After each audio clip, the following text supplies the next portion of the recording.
where is the love? You told me that you didn't love him, and you were gonna say goodbye. But if you really didn't mean it, why did you have to lie? Where is the love you said was mine, all mine, till the end of time? Was it just a lie? Where is the love?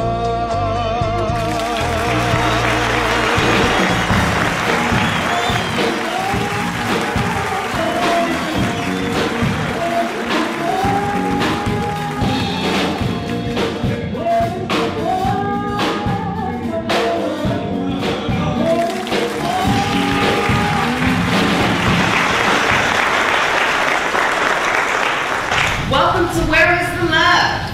A dedication to love. That's right. A show designed and created to give an understanding from a wide variety of views and perspectives. I'm your host, Yearn. And I'm your co-host. I'm Callie Roll. Right.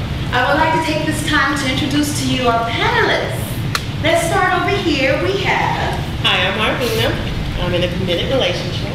Hi, Marvina. My name is Reggie. I gotta say the right thing, so I'm also saying I'm in a committed relationship. And over here we have... My name is Lou Lambrose, and I've been married for 16 years.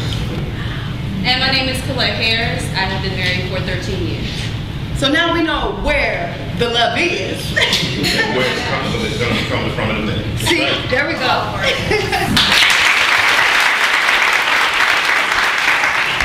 Today we're going to discuss the topic, are we losing faith and loyalty in marriage? Now I'm going to start it off. I've been married 4 years myself. You can clap. Congratulations. Been married 4 years. My perspective on are we losing loyalty and faith in marriages? Yes, I think we are definitely losing those two things in marriage, primarily because there are so many options available to us as a society now that were not available generations ago. Of course, back in the caveman days, you know, it was life or death. You had to stay with your spouse because that's the person you depended on to eat and to survive with. Nowadays, your spouse tick you off, you can just go www.com and you can get those other addresses from me after the show. So that's pretty much my perspective. Well, Garrett, my perspective is, I'm back in the old days. My grandparents, they stayed married for, what, 50, 60 years? Today, do we see that? Not hardly. See me? I was also married at one time, and honey, when I got the chance to get that divorce, I ran to the courthouse, okay? Look, I've been married 16 years, so I might as well give my take on it. Marriage is work, and it's always been work. And if you have a demeanor that has a drive to work, then you will be successful in marriage because love is something we all have. It's a matter of applying it ethically, morally, and appreciating your spouse for who that person is. And in that light, I think if we keep moving forward and forgive and forget and move on and be thankful that we're forgiven, we should not look at the monetary value, you know, of living together and trying to hook up for finances. Think about also the spiritual value, and I think we'll be fine. I mean, that sounds good, Louis. That sounds really good. Colette, you've been married 13 years. Do you agree with him? Well, here's my issue. It takes two. All right, so if one person is all that good that you have and another person's not willing to work at it, then it can be very complicated. A lot of issues can evolve. My biggest issue is myself. I have to look at myself first. I can't fault my husband for the things that he's done until I value myself.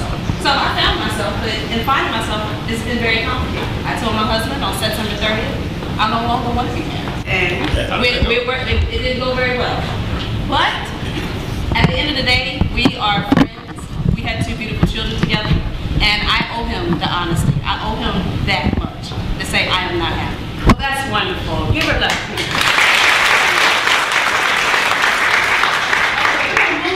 We're going to direct the question, Garrett, to our committed relationship. They're not married yet. You married? But, ooh, You're not safe at home, are you? it doesn't look like it.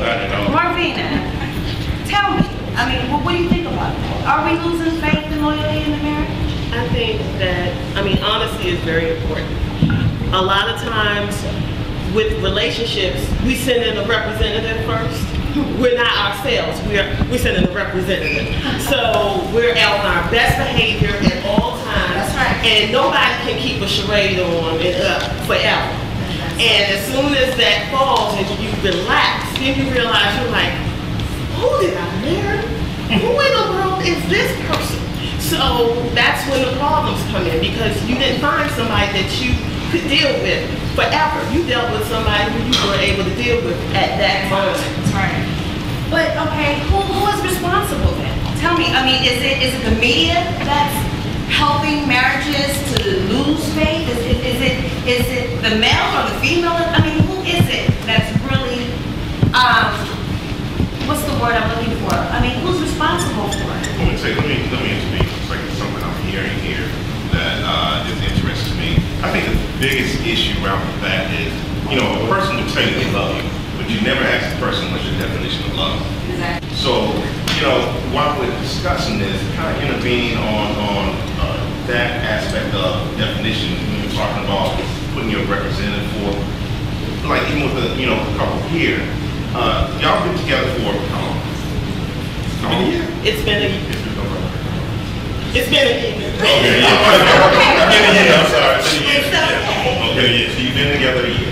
Right.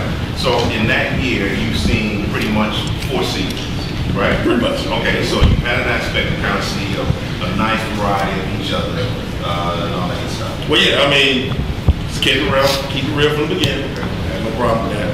My first marriage was, she switched up on me as soon as I said I do. How long you married? Lasted 7 years. As soon as I said I do, she said I don't. Just like that.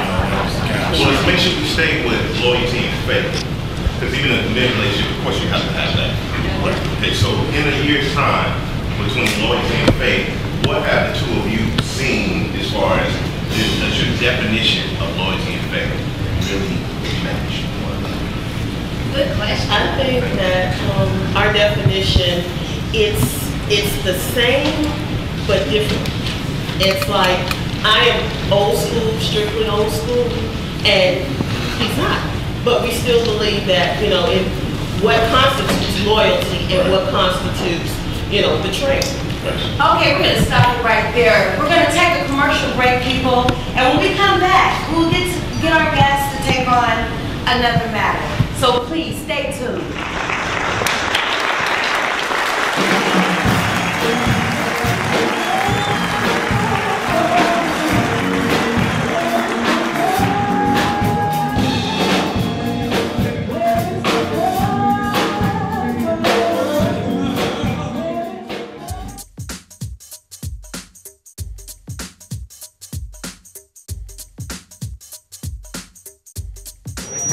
I would like a relationship, but I need help trying to, I'm willing to work less to find that love interest. But basically, my life is very fulfilled. The only thing lacking is a significant other that can not fulfill me, but can enhance what I already have and allow me to enhance what he already has, basically. So it's true. It's real what I'm trying to find. So I really do need help.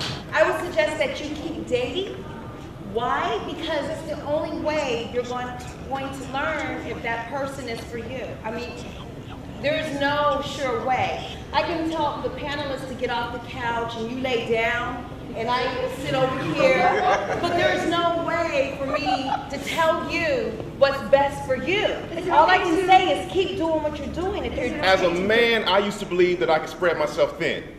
And society teaches us, most men, that we can do that. It's okay to be dogs, and it's okay to have multiple partners on all kind of levels and so forth. But I learned the hard way that as a man, I'm still an emotional creature. And I just was not built to deal with multiple women. Good Lord, I've got 3 daughters and a wife. Greetings. I would just like to say, to piggyback on the lady that just spoke a few minutes ago, I am not married to my job. Let me first specify that. I am married to my passion, my vision, and my dream. I think that that's very, very important because when you're married to those things, and what they just stated, I guess, is good to date, I truly don't really believe in dating. But if you decide to go out on dates, I think that we need to treat dates as interviews. First, we need to go out to lunch. If they pass the interview at lunch, then you can have more of my time at dinner. So this is what my pastor has taught me, and I just wanted to pass the wisdom along to you all.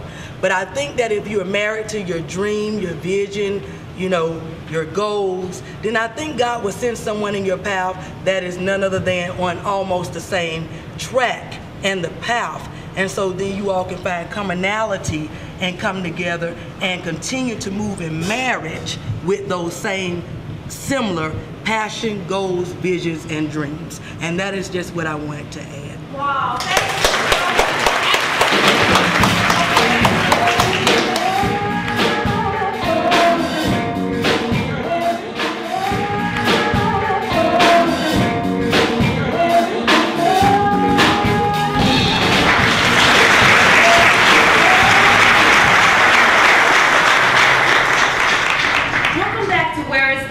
We've been talking already about faith and loyalty.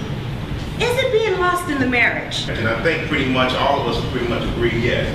Say yes? Yes. I Yes. say yes. Okay. So that's pretty much been our discussion topic. I threw in there a little bit about, you know, what are the definitions of, you know, love, loyalty, faith, and we were really talking to our long-term couple here that hasn't gotten married yet. Oh, wait, long-term. Brother, tell me, 365 days. That's not long-term. Long-term. Long-term is anything over 3 years. Okay. But we were just getting into loyalty. And I asked a couple here about loyalty and what the definitions of it. Have they really had a chance to see the different types of definitions of loyalty with one another and has it really changed? So I'd really like to take that back on. All right. You start off late for me. No, I'm interested in what you think of loyalty, dear. Okay, here we go.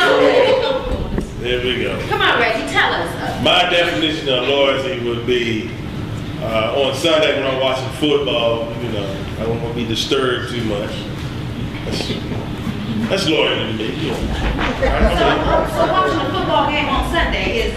Without being disturbed. I don't want to be disturbed, man. Sunday is a religious day. I religiously watch football on Sunday. So I'm not disturbed by going to the store, tasting food or stuff like that. Marvina, do you agree with him? Absolutely. Come on. I want to know just from a sound of applause, does the audience agree with the brother here? Yes, everybody agree with him?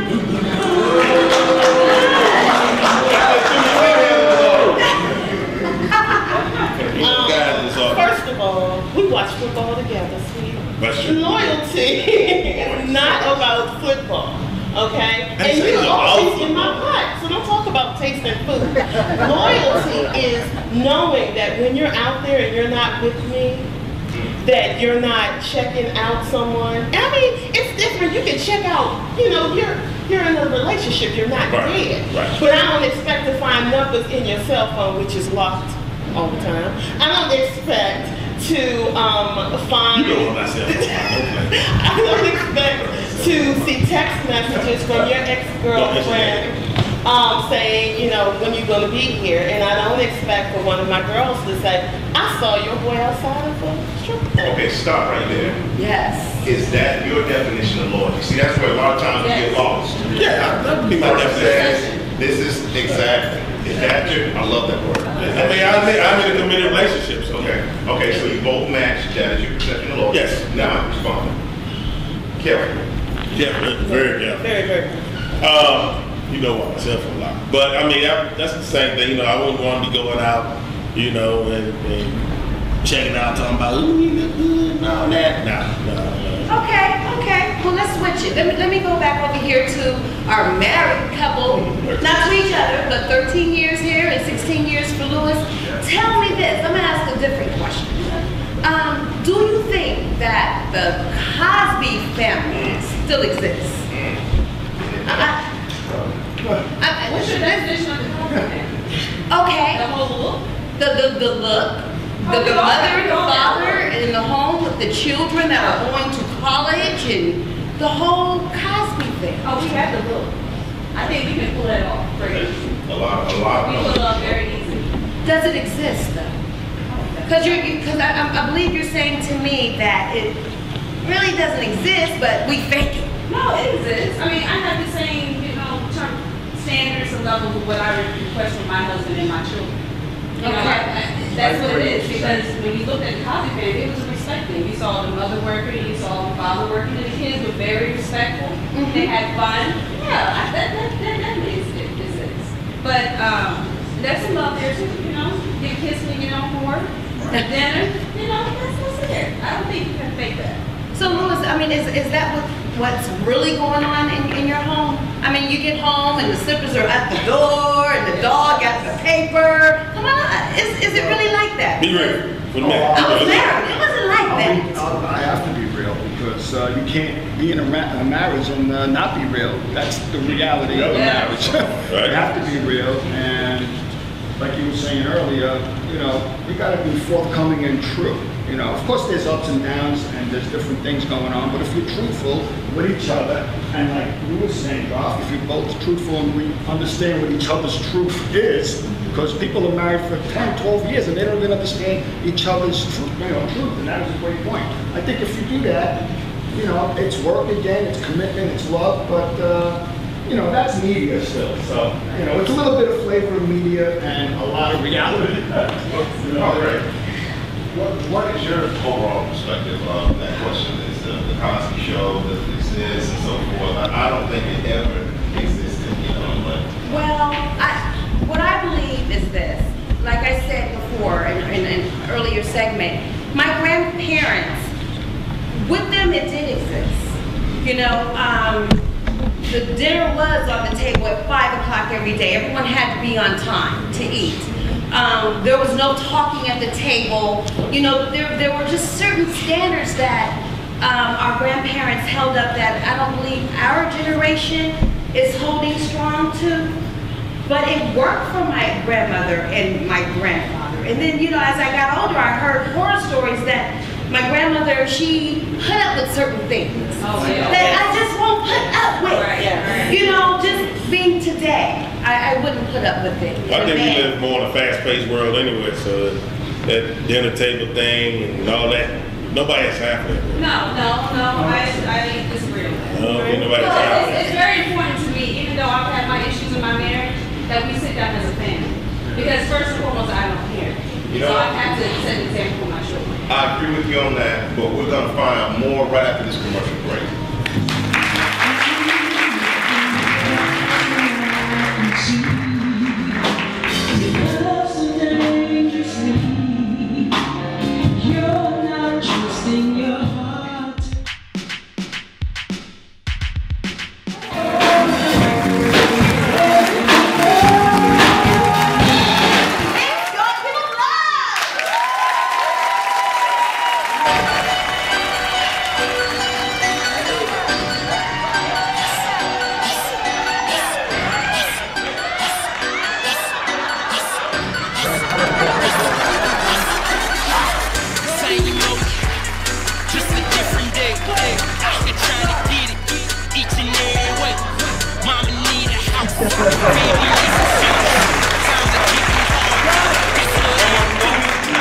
Ladies and gentlemen, this is when it's our all-time low.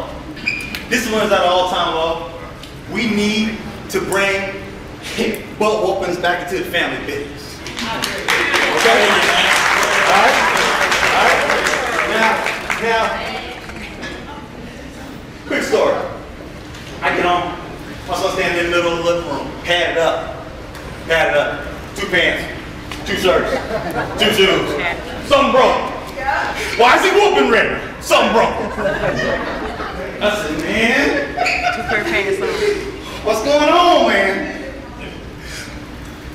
Daddy, I broke your Xbox. I ain't gonna overreact though. I ain't gonna overreact. Can't be that bad. Can't be that bad. Why is there peanut butter in this motherfucker? You know what's funny? You know what's funny when you're a parent? How they always try to come and apologize? That's what really sets for. You just be chilling, trying to gather your thoughts.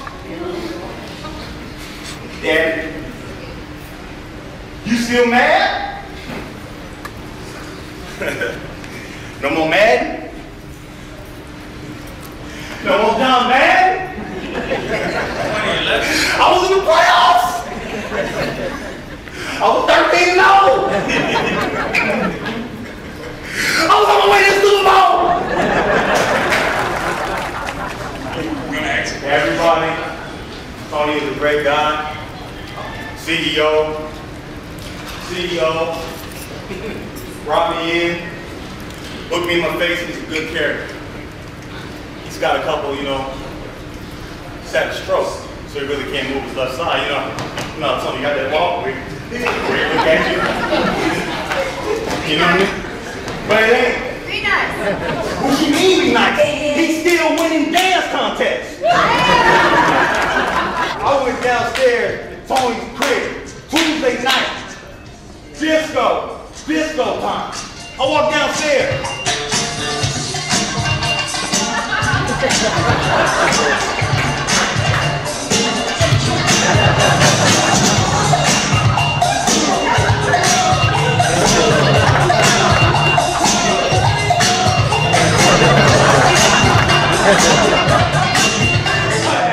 Enjoy the show.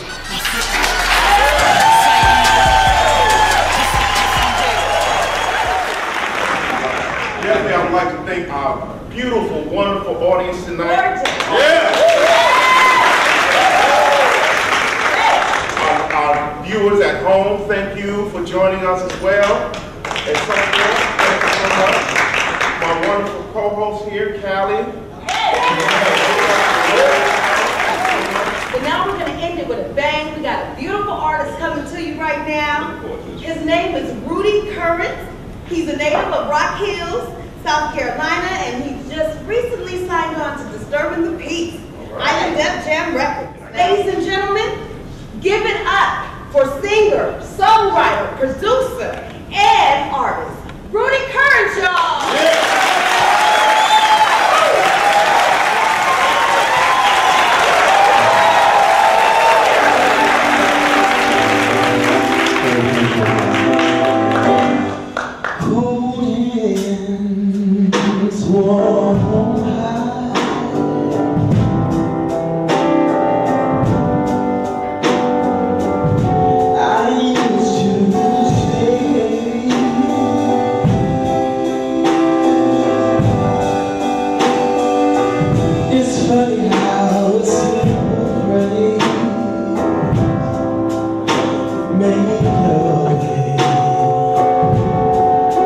Whenever I would touch you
So take these cold hands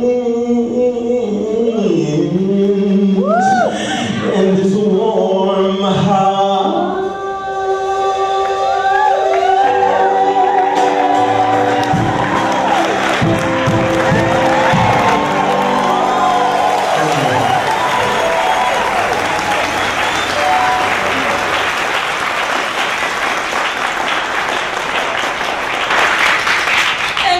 That was beautiful.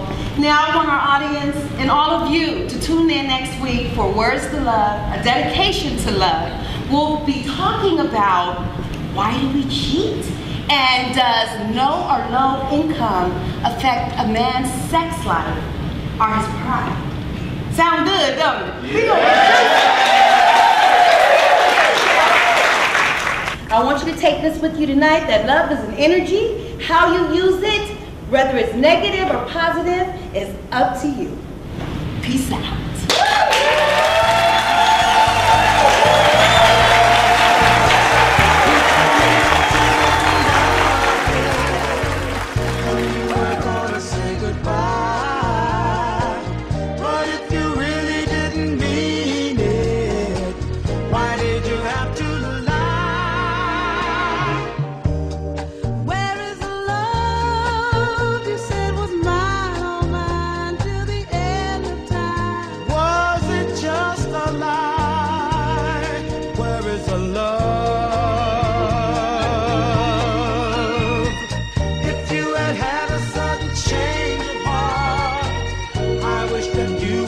So wrong.